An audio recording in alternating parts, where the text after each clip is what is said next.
আস্তে করে একটা জবান থেকে সুবহানাল্লাহ বলেছি, একটা জান্নাতে গাছ হয়ে গেছে, ঠিক কিনা? ইসলাম কত সুন্দর, কত শান্তি, ঠিক কিনা? কিন্তু ইসলামের ইবাদত গুলো আমরা করতে চাচ্ছি না। আরেকটা গাছ লাগান আল্লাহর জান্নাতে, কিন্তু আরেকটা লাগায়া দেখান, আরেকটা লাগান না, এটা হাত উঁচা করে আরেকটা লাগান, আরেকটা। আল্লাহ কবুল করুন। জয়বারে সুবহানাল্লাহ বলতে তো আবার একটা করে গাছ। ওয়া রাহমাতুল্লাহি ওয়া বারাকাতুহু। আলহামদুলিল্লাহ আলহামদুলিল্লাহি ওয়া কাফা ওয়া সালামুন আলা ইবাদিহিল্লাযীনা ইসতাফা। أما بعد فأعوذ بالله من الشيطان الرجيم. بسم الله الرحمن الرحيم.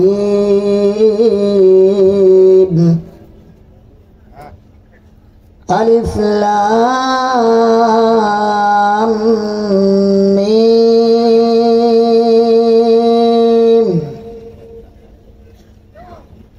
ذلك الكتاب لا ريب فيه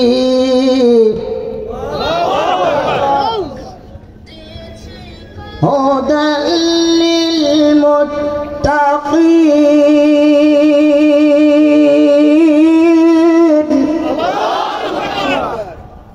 قال النبي صلى الله عليه وسلم خيركم من تعلم القرآن وعلمه أو كما قال عليه الصلاة والسلام. اللهم صل على محمد وعلى آل محمد كما صليت على إبراهيم وعلى آل إبراهيم إنك حميد مجيد. اللهم بارك على محمد وعلى آل محمد كما باركت على إبراهيم وعلى آل إبراهيم إنك حميد مجيد. جزى الله أن محمدا صلى الله عليه وسلم ما هو أهله. আলহামদুলিল্লাহ, মহান রব্বে কারিমের দরবারে লাখো কোটি শুকরিয়া যে রব্বে কারিম দয়া করে মায়া করে এক বাগে জান্নাতের পেন্ডেলে আসার বসার কিছু কোরআন ও হাদিস থেকে কথা বলার ও শোনার জন্য তৌফিক দিয়েছেন। এজন্য শুকরিয়া জ্ঞাপন করি আলহামদুলিল্লাহ। রাসূলের প্রতি একবার দুরূদ পড়ি সাল্লাল্লাহু আলাইহি ওয়াসাল্লাম। শুকরিয়ার ধ্বনিটা একটু অনেক ছোট ছোট মনে হয় না, ঠিক কিনা? শুকরিয়ার আদায় করলে কি ক্ষতি হয় না লাভ? এখানে বৈশা যদি কি একবার সুবহানাল্লাহ পড়ে, একবার, আল্লাহ তাআলা বলছে ওই ব্যক্তির সুবহানাল্লাহর জন্য আমি একটা তার জন্য জান্নাতে গাছ লাগাই। অনেক মানুষ কয় কি কত এত গাছ কি করবো, আমাদের বাড়িতে কত গাছ, ঠিক কিনা? দুনিয়ার গাছ আর জান্নাতের গাছ আসমান টু জমিন ডিফারেন্স। দুনিয়ার একটা গাছ ফল খাইতে হইলে গাছে লাফায় লাফায় উঠার লাগে, ঠিক কিনা? তারপরে ফল ছিঁড়া তারপরে খাইতে হয়। আল্লাহ তাআলা বলছে জান্নাতের গাছগুলো কেমন হবে, শিকড়গুলো থাকবে আসমানের উপরে আর ফলগুলো থাকবে নিচে। তাহলে জান্নাতের গাছ দরকার কিনা? একটা লাগাই দেখান তো। এই যে একটা গাছ লাগাইছেন, কারোর সাথে মারামারি হয়েছে, কাটাকাটি, হিংসা, ঘুষ দেওয়া, গোলাগুলি, বোমাবাজি, হিংসা বিদ্বেষ কিছুই হয় নাই। আস্তে করে একটা জবান থেকে সুবহানাল্লাহ বলেছি, একটা জান্নাতে গাছ হয়ে গেছে, ঠিক কিনা? ইসলাম কত সুন্দর, কত শান্তি, ঠিক কিনা? কিন্তু ইসলামের ইবাদত গুলো আমরা করতে চাচ্ছি না। আরেকটা গাছ লাগান আল্লাহর জান্নাতে, তো আরেকটা লাগায়া দেখান, আরেকটা লাগান না, দুটো হাত উঁচা করে আরেকটা লাগান, আরেকটা। আল্লাহ কবুল করো। জয়বারে সুবহানাল্লাহ বলতে তোবার একটা করে গাছ, ঠিক কিনা? আমরা এখানে এসেছি আজকে রব্বে কারিমকে পাওয়ার জন্য। বক্তা কি আসলো কি আসলো না ওটা দেখবার টাইম নাই, ঠিক কিনা? বসেছি ময়দানে, আল্লাহ আল্লাহ রাসূলের ডাকে এসেছি। এখানে আজকে যতক্ষণ বসে থাকবো ততক্ষণই সব লেখা হবে। আজকে এখানে এমন নিয়তে বসবো যে আজকে আমাদের জিন্দেগির গুনারে মাফ করে এই ময়দান থেকে উঠবে, এরকম নিয়ত করা যায় না? কারা কারা? ইনশা আল্লাহ ভালো জানে। ইনশাআল্লাহ কেমন পড়ছেন এটা আপনারা ভালো জানেন। চোর বাটপারি করে, প্যাকেট মারি, এরাও কয় ইনশাআল্লাহ প্যাকেট মারছে, ঠিক না? আপনারা কোন ইনশাআল্লাহ বলছেন আল্লাহ ভালো জানে। ইনশাআল্লাহ হলো দুই প্রকার, দুই খণ্ড, দুই ভাগ। এক ইনশাআল্লাহ পড়েছিলেন মুসা কালিমুল্লাহ, যখন খিজির আলাইহিস সালামের যুগে। অনেক লম্বা ইতিহাস, মানুষ ছোট তো ছোট ছোট করে বলতেছে, এত বড় বড় আলিম আছে, এত এলিম কালাম আমার ভিতরে নাই। তো খিজির আলাইহিস সালামের যুগে মুসা কালিমুল্লাহ ইনশাআল্লাহ পড়েছিলেন। খিজির আলাইহিস সালাম বলেছিলেন, মুসা তোমার ইনশাআল্লাহ তুমি টিকে থাকতে পারবে না, তাই দেখি না একটু চেষ্টা করি। তো যখন এই পরীক্ষা করছে মুসা জেরা পড়ে গেছে গা। আর ইব্রাহিম আলাইহিস সালাম ইনশাআল্লাহ পড়েছে। আল্লাহ পাক বলছে যতদিন পৃথিবী থাকবে ইব্রাহিম তোমার ইনশাআল্লাহ জিন্দা থাকবে। কারা কারা মুসা ইনশাআল্লাহ পড়েন, কারা কারা ইব্রাহিম ইনশাআল্লাহ, কারা কারা ইব্রাহিম ইনশাআল্লাহ একটু হাতগুলো দেখান তো। আল্লাহ ভালো জানে। দেখি, পরীক্ষা ছাড়া তো চাকরি দেওয়া সম্ভব না, ঠিক কিনা? পরীক্ষা নেওয়ার দরকার। আমি সবসময় একটা মাহফিলে একটা কথা বলি। এক বেটায় গেছে গরু কিনতে, কোরবানির গরু। ইনশাআল্লাহর জোর কেমন? গরু কিনবার গেছে, এক ভাই জিজ্ঞাসা করতেছে, কই যান চাচা? কোরবানির গরু কিনবে। কই ইনশাআল্লাহ যে কইলে না? আরে মিয়া নগদ টাকায় গরু কিনুম, আবার ইনশাআল্লাহ করবে। গরুর বাজারে গেছে, গরু পছন্দ হয়েছে, টাকা দামাদামি হয়ে গেছে, এখন আদান প্রদান হবে, লেনদেন হবে। ইতিমধ্যে প্যাকেট মারা এসে প্যাকেটের তলা কাইটে লেগে গেছে।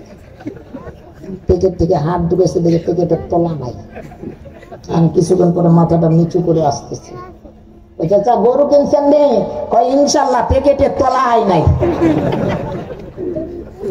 চাচা ইনশাআল্লাহ যদি শুরুতে পড়তেন, ইনশাআল্লাহর বদৌলতে আল্লাহ আপনার মালকে হিফাজত করতেন। এখন আপনারা কিরকম ইনশাআল্লাহ পড়েন? চুরি চামারি করবেন, ইনশাআল্লাহ পড়বেন নাকি? ইনশাআল্লাহর প্রতিফল দেখাইতে হবে, ঠিক কিনা? কোরআন সৌন্দর্য না অসৌন্দর্য? আল্লাহর কোরআন যেদিকে থাকবে শান্তি সেদিকে থাকবে, ঠিক কিনা? কথা বলার আগে আপনাদের কাছে ইনশাআল্লাহর একটু জোর আমি দেখতে চাই। কোরআন সুন্দর, আমরাও সুন্দর, ঠিক কিনা? কোরআনের প্যান্ডেলে বসছি আল্লাহ আল্লাহ রসুলের জন্য। মানুষের বাহবার দরকার নাই, মানুষের স্লোগানের দরকার নাই, মানুষের হাততালির দরকার নাই। আমরা এই ময়দানে, এই মাহফিলে, এই প্যান্ডেলে বসেছি আল্লাহ আল্লাহ রসুলের বাহবা পাওয়ার জন্য, ঠিক কিনা? কথা থাকবে আল্লাহর জন্য, বসা থাকবে আল্লাহর জন্য, চাওয়া থাকবে আল্লাহর জন্য, সুবহানাল্লাহ পড়া থাকবে আল্লাহর জন্য, হাততালি স্লোগান থাকবে আল্লাহর জন্য, ঠিক কিনা? ওই আল্লাহর জন্য জীবন কুরবান করব, ঠিক কিনা?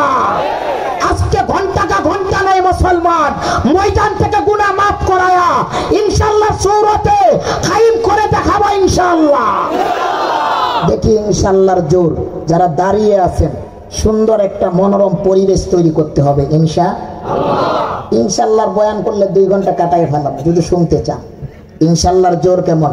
2টা নবী 2টা পয়গাম্বর, আমাদের হাবিবে কিবরিয়া জনাবে মুহাম্মদ রাসূলুল্লাহ সাল্লাল্লাহু আলাইহি সাল্লাম। আল্লাহ পাক বলেছিলেন হাবিবুল্লাহ, আর ইব্রাহিম আলাইহিস সালামকে বলেছিলেন খলিলুল্লাহ। কেমন পয়গাম্বর আমরা, কোন নবীর উম্মত, আমাদের দাম ইজ্জত আমরাই বুঝি না। যেই নবী আমাদের জন্য সেজদায় পড়ে থাকবে আমরা সেই নবীর উম্মত। এদিকে তাকায়া আল্লাহ আল্লাহ রাসূলের জন্য সামনে যতটুকু পারি একটু চাপ দিব, একটু চাপ দিব। পালা রে পালা, জলদি পালা, নইলে গলায় তোদের ঝুলবে তালা। পালা রে পালা, জলদি পালা, নইলে গলায় তোদের ঝুলবে তালা। পালা রে পালা, জলদি পালা, নইলে গলায় তোদের ঝুলবে তালা। পালা রে পালা। একটু টানবেন না, একটু টানলেন ভাইদেরকে বসতে দেন, ওনারা তো বসার জন্য এসেছে। একটু চাপ দেন, একটু একটু পরিবেশটা সৌন্দর্য করি। জায়গা মনে হয় কম। এই পর্যন্ত 3টা প্রোগ্রাম করে আসছে, 3টাতে চাপার লাগছে। খাতরাপাড়ার মহতামিম সাহেব কয় নুরি একটু চাপাও, জায়গা নাই, কই থেকে চাপাবো, এই দশা ওইখানে। একটু একটু খালি গেন্দাও করলাম, সাবারও করলাম, খালি চাপাও, জায়গা নাই, একটু একটু চাপাও। মহব্বতের মানুষ সব। এই যে আমার কলিজার টুকরা, আমার আদরের ভাই, বাস্তবে মক্কা মদিনায় অনেক জ্বালাইছি, কথাটা ভুল কয় নাই। আমি কই যাও তো ভাই নাই, কারে জ্বালামো? আপনারে জ্বালাম। ঘুমাই থাকছে, ডাকছি চলেন মক্কায় যাবো। 2টা মানুষের খুব জ্বালাইছি। এই আমার দরদি ভাই, দ্বিতীয় আমার ঠাকুরগার ছেলে আবুল কালাম ভাই, খুবই জ্বালাইছি। বাস্তবে কথাটা বলছি, এটা কিন্তু রাগ করে কয় না, খুশিতে কইছি। আর আপনাদেরকে আমরা রাগ করে চাপাইতেছি না, খুশিতে চাপাইতেছি যে কত সুন্দর সুন্দর নুরানি হাসি। আল্লাহু আকবার। একটু চাপান না, একটু বসার সুযোগ করে দেন। মনে হয় জায়গা কম, একটু ফাঁকা ফাঁকা জায়গায় আমরা তিরপাল বিছাইয়া দিব ইনশা। মানুষ আর কতক্ষণ দাঁড়াই থাকবে, ঠিক কিনা? এত বড় একটা জলহস্তি দেহ নিয়ে 2 পায়ে কেমনে দাঁড়াই থাকবো, ঠিক কিনা? আল্লাহু আকবার কাবীরা। 2টা নবী 2টা পয়গাম্বর, একজন কাকে বলেছে হাবিবুল্লাহ আর একজন কাকে বলেছে খলিলুল্লাহ। হাবিবুল্লাহ যাকে বলেছেন আখেরি জামানার নবী, আখেরি জামানার পয়গাম্বর। অনেক মানুষ আছে বলে যে হুজুররা কষ্ট করে, কিসের কষ্ট করে? নবীরা কোনো কষ্ট করে না, নবীদের কোনো কষ্টই ছিল না, ঠিক কিনা? প্রতিটা নবী রাসূলের কষ্টের জিন্দেগিগুলো পইরা দেখেন। অন্য অন্য নবীদের কথা দূরের কথা, আমাদের নবীর কষ্টগুলো দেখেন। সাধারণ উর্দু তেসরি কায়দা একটা পইরা দেখেন, আল্লাহর নবী সাল্লাল্লাহু আলাইহি সাল্লামের কষ্ট কেমন। আমরা তো দুনিয়া নিয়ে ব্যস্ত, কোনো ভূমিকা নয়, কোনো বাড়তি কোনো কথা নয়। কোরআনে কারীম থেকে তেলাওয়াত করেছে আলিফ লাম মিম। এই শব্দ, এই বাক্য, এই ওয়ার্ডটা হলো হুরুফে মুকাত্তাত। এটার অর্থ, ব্যাখ্যা, মানে কেউ জানে না, জানে কে? ডাক দিয়া বলেন না, জানে কে? মানুষ ছোট তো একটু সাড়া দিতে হবে, ঠিক কিনা? আমি যদি একাই কথা বলি তাহলে কেমনে হয়, ঠিক কিনা? একটু মাঝে সাঝে কথা বললেন বলা যাবে তো ইনশাআল্লাহ? মাশাআল্লাহ। শুরু থেকে ইনশাআল্লাহ শুরু হয়েছে, শেষ পর্যন্ত ইনশাআল্লাহ থাকবে ইনশাআল্লাহ। এটা হুরুফে মুকাত্তাত, অর্থ কেউ জানে না, মানে জানে না, ব্যাখ্যা জানে না, জানে কে? আল্লাহ। যালিকাল কিতাব, এটা এমন একটা কিতাব, লা রাইবা ফি, যার মধ্যে কোনো সন্দেহ নাই। কার কার সন্দেহ হয়? সন্দেহ করা যাবে? কেউ করেন? করতে সাক্ষী দেন? আমি মনে করি, আপনারা কি মনে করেন জানি না, আমি মনে করি আল্লাহ কোরআনে এলান দিলেন যালিকাল কিতাব, এটা এমন একটা কিতাব, লা রাইবা ফি, যার মধ্যে কোনো সন্দেহ নাই। এলানটা কার পক্ষ থেকে? আমরা এই এলানটা নিজেও দেই,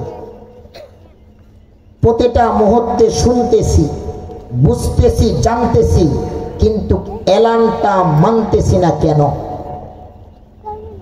কাজে পরিণত করতেছি না কেন? প্রতিটা ধর্মের মানুষ যারা হিন্দু ভাইরা আছে দেখবেন তাদের গ্রন্থের কিতাবগুলো, তাদের মন্ত্রগুলো, তাদের যেগুলো নিয়ম আছে তারা প্রতিটা নিয়ম তাদের কিতাবগুলো দেখা দেখা তারা প্রতিটা অনুষ্ঠানে তার নিয়মগুলো তারা ঠিকই চালায়, ঠিক কিনা? খ্রিস্টানরা বাইবেল কিতাব থেকে তাদের ধর্মের অনুসরণ করে, তাদের বিচার সালিশ দেয়, তাদের বিয়ে শাদী করে। কিন্তু আমরা মুসলমানদের বাচ্চা, আখেরি জামানার পয়গম্বরের শেষ নবীর শেষ উম্মত, আমরা কোরআনের এলান জানি, এলান শুনতেছি, এলান দিতেছি, কিন্তু আমরা এই কোরআনটাকে বাস্তবায়ন করতে পারতেছি না। কেন? কারণ কি? নিশ্চয় আমাদের দুর্বল কোনো পয়েন্ট আছে। আমরা মুসলমান, আমাদের বিয়ের অনুষ্ঠান হবে, বিভিন্ন অনুষ্ঠান হবে, প্রতিটা জিনিস পালন হবে, কিন্তু সেই জায়গায়, সেই স্থানে, সেই জায়গার ভিতরে আল্লাহর কোরআনের কোনো নিয়ম থাকবে না, ঠিক কিনা? কেন? আজকে রব্বে কারিমের এই দুনিয়াটা আমাদেরকে মেহমান হিসাবে পাঠাইছে। এই যে ঢাকা শহরে অনেক গার্মেন্টস শ্রমিক আপনারা আছেন, গার্মেন্টসের বেতন না বাড়াইলে মিছিল করেন কিনা? পেটের ক্ষুধার জন্য এই দুনিয়ায় মিছিল, মিটিং, বিচার, অফিস, আদালত সব করি, গার্মেন্টসে আগুনও জ্বালাইয়া দেয়, ঠিক কিনা? কেন? শুধু পেটের ক্ষুধার জন্য। আমরা বেতন বাড়বার জন্য এক স্লোগান, বেতন না দেওয়ার জন্য আরেক স্লোগান, ওভার টাইম করার জন্য আরেক স্লোগান, ওভার টাইমের বেতন বাড়াবার জন্য আরেক স্লোগান, ফ্যাক্টরির অন্য মানুষকে পরিবর্তন করার জন্য আরেকটা স্লোগান। কিন্তু এমন কোন মুসলমান বাইর হয় নাই, এমন কোন মুসলমানদের বাচ্চাকে দেখা যায় নাই রাস্তায় স্লোগান দিয়েছে আমার গার্মেন্টসের ফ্যাক্টরিতে নামাজের টাইম দিতে হবে। আমাদের প্রতিটা সেক্টরে, প্রতিটা জায়গায়, প্রতিটা স্থানে কোরআনের আইন চালু করতে হবে, কোরআন থাকতে হবে, নবীর সুন্নাত চালু করতে হবে, নামাজের টাইম দিতে হবে। এরকম স্লোগান কেউ দেয় না, ঠিক কিনা? আজ থেকে, এখন থেকে প্রতিটা সেক্টরে, প্রতিটা স্থানে, প্রতিটা মিল ফ্যাক্টরিতে একটাই স্লোগান থাকবে, মিল থাকবে, 5 ওয়াক্ত নামাজ থাকবে, মিল থাকবে, ইসলাম থাকবে, ঠিক কিনা? কোরআনের আইন থাকতে হবে, কোরআন ওয়ালা হতে হবে, সে এলাকার চেয়ারম্যান হোক কোরআন ওয়ালা হতে হবে, নবীর সুন্নাত ওয়ালা হতে হবে, 5 ওয়াক্ত নামাজি ওয়ালা হতে হবে, মেম্বার হোক কোরআনের ভক্ত হতে হবে, নামাজি ওয়ালা হতে হবে, নবীর সুন্নাত ওয়ালা হতে হবে। এরকম এখন থেকে, আজ থেকে এক স্লোগান তুলব মুসলমান, ঠিক কিনা? স্লোগান তুলেন, খোদার কসম করে বললাম আপনার এলাকায় দুর্নীতি উঠে যাবে, চুরি চামারি উঠে যাবে, হিংসা বিদ্বেষ উঠে যাবে, জেনা ব্যভিচার উঠে যাবে, হিংসা উঠে যাবে, মারামারি কাটাকাটি উঠে যাবে, কোরআন আর আইন থাকবে, শান্তি আর শান্তি থাকবে, ঠিক কিনা? এই জন্য মুসলমান, এক সময় মুসলমানরা খুব আবেগ নিয়ে কান্না করত, সেই জায়গাগুলো মনে আপনারা চিনেন, সেই জায়গাগুলো করোনার আঘাত পেয়েছিলাম আমরা, ঠিক কিনা? সেদিন মুসলমানরা, প্রতিটা মুসলমানদের চোখের দিক তাকাইলে চোখের পানি পাওয়া যাইতো, ঠিক কিনা? মুখের দিক তাকাইলে মুখগুলো শুকানো দেখা যাইতো, ঠিক কিনা? প্রতিটা ফ্যামিলিতে ক্ষুধার তাড়নায় হাহাকার করতো, ঠিক কিনা?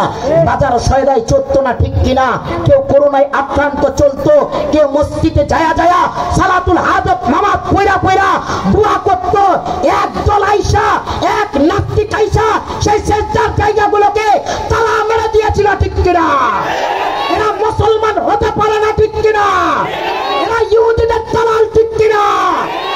সেদিন মুসলমান, বলেন মুসলমান বাবা, সেদিন আমরা আবেগে ছিলাম, সেদিন আমরা ব্যথায় জড়িত ছিলাম, সেদিন আমরা রব্বে কারিমের কাছে দোয়া করব, সেই জায়গাগুলো পর্যন্ত বন্ধ করে দেওয়া হয়েছিল। মাদ্রাসায় তলবে এলেমকে আসা বন্ধ করে দেওয়া হয়েছিল, আপনার কাছ থেকে সেজদাগুলোকে কেড়ে নেওয়া হয়েছিল। সেই 1400 বছর আগে আজানের ধ্বনিগুলো যেমন বন্ধ করা হয়েছিল, সেই রকম এক দল, এক নাস্তিকরা আইসা আজানের ধ্বনিগুলোকে বন্ধ করার চেষ্টা করেছিল, ঠিক কিনা? সেদিন কোরআনের সুইচগুলোকে অফ করার চেষ্টা করেছিল, ঠিক কিনা? ও মুসলমান জাতি, আল্লাহ পাক বলে দিছে কোরআনের সুইচ সুইচ তো আমি মালিক, আল মানমানজ মসজিদের মালিক তো আমি মালিক। এটা যত নাস্তিকরা বিরোধিতা করুক, ঈমান ওয়ালাদের শক্তি, ঈমান ওয়ালাদের চেতনা, ঈমান ওয়ালাদের স্লোগানে বাংলার কোন নাস্তিক বাংলার জমিনে কোরআনের সুইচ কেউ অফ করতে পারবে না, পারবে না, ঠিক কিনা? আমরা মুসলমান থাকবো, চিরদিন থাকবো এক বাক্যে, এক আওয়াজে আওয়াজ তুলবো, নারায়ে তাকবীর স্লোগানে দিয়া মুসলমান এগিয়ে যাবে। সারা বিশ্বের মুসলমান এক ধ্বনিতে মুসলমানদের স্লোগানের বিজয়ে আল্লাহ পাক দেখায়া দিছে, ঠিক কিনা? এই জন্য বিশেষ করে মুসলমান বাবা নবীর উম্মতদেরকে বলবো, কোরআন আছে আমরা আছি, ইসলাম আছে আমরা আছি, দিন আছে আমরা আছি। যেই জায়গায় দিন থাকবে, কোরআন থাকবে, নামাজ থাকবে, নবীর সুন্নাত থাকবে, আমরা সেই জায়গায় জীবনকে দিতে বিলীন করে দিতে বাধ্য হব, ঠিক কিনা? যেই জায়গায় কোরআন থাকবে না, ইসলাম থাকবে না, নবীর সুন্নাত থাকবে না, নবীর উপরে বিভিন্ন কটূক্তি কথাবার্তা চলবে, আর এরকম জীবন দেব, নবীর অপমানকে আমরা ঠিক ঠিকায় রাখবো, ঠিক কিনা? রাজি কিনা? কারা কারা রাজি? ইনশা প্রতিটা কথাই কি আছে চালু, শেষ পর্যন্ত ইনশাআল্লাহ আজকে থাকবে। বলছি যে ইনশাআল্লাহর বয়ান করলে 2 ঘন্টা কাটাই হলো। এই ময়দান থেকে কেউ কিছু নিবে, কেউ কিছু দিবে, ঠিক কিনা? যেমন বাদশাহ হারুন রশিদ, শুনেছেন নাকি? নাম শুনছেন? বিশাল বড় বাদশাহ, প্রেসিডেন্ট বাদশাহ হারুন রশিদ বিয়ে করছে ওই জামানার, সংক্ষিপ্ত আকারে বলতেছে, ওই জামানার একজন মেয়ে, যার নাম মালেকা জুবাইদা। তো বাদশাহ হারুন রশিদের বাড়িতে একজন চাকর ব্যক্তি ছিলেন, যার নাম বাহলুল পাগল। তো মালেকা জুবাইদা আর বাদশাহ হারুন রশিদ বিয়ের পরে স্বামী স্ত্রী একদিন এক টাইমে নদীর কিনারে যাইতেছে ঘুরতে। তো ঘুরতে যখন যাইতেছে, ইতিমধ্যে দেখতেছে বাহলুল পাগল জানি নদীর পারে, নদীর বালুর ভিতরে জানি কি জানি করতেছে। তো মালিকা জুবাইদা সামনে যায়, আর বাদশাহ হারুন রশিদ পিছনে পিছনে যায়। তো মালিকা জুবাইদা যায় বাহলুল পাগল রে বলে, বাহলুল কি কর? ওই জান্নাতের বালাখানা বানাইতেছি। সুবহানাল্লাহর আওয়াজ কি এত ছোট নাকি? মনে হয় বউয়ের কম্বলের নিচে যাইয়া পড়বেন না? সুবহানাল্লাহ জোরে পড়া যায় না? তো বাহলুল পাগল মালিকা জুবাইদার কথার জবাব উত্তর দিছেন, ও মালিকা জুবাইদা, আমি জান্নাতের বালাখানা বানাইতেছি। বলতেছে জান্নাতের বালাখানা বানায়া কি করবেন? কয় কাস্টমার পাইলে বিক্রি করব। ওই জান্নাতের বালাখানার দাম কয় টাকা? কয় 1 দিরহাম টাকা। মালিকা জুবাইদা টাকা বাইর করে দিছে। বাহলুল পাগল শাহাদাত আঙ্গুলটা উঁচা করে রেখা টেনে বলল, ও মালিকা জুবাইদা, এই জান্নাতের বালাখানা আপনার। কিছুক্ষণ পরে মালিকা জুবাইদা চলে গেছে। বাদশাহ হারুন রশিদ বলে, বাহলুল কি করা? জান্নাতের বালাখানা বানাইতেছি। কি করবা? কাস্টমার পাইলে বিক্রি করব। কয় টাকা দাম? কয় 1 দিরহাম টাকা। কয় দূর পাগল, জান্নাতের বালাখানার দাম কখনো 1 দিরহাম টাকা হয়? নাক ছিটাইয়া চলে গেছে। তো দুই স্বামী স্ত্রী গেছে এশার নামাজের পরে ঘুমাইতেছে। গভীর রজনী রাত্রে বাদশাহ হারুন রশিদ স্বপ্ন দেখতেছে। স্বপ্নে দেখতেছে যে মনোরম একটা বাগিচা, একটা পরিবেশ দেখা যায়। হাঁটতে হাঁটতে যখন পরিবেশে গেছে, এত সুন্দর পরিবেশে যাওয়ার পরে সামনে দেখতেছি এর থেকে আলো পরিবেশ ভালো দেখা যায়। আরো সামনে গেছে, যাওয়ার পরে দেখতেছে এই পরিবেশের সামনে কয়েকটা বালাখানা দেখা যায়, ঘর দেখা যায়।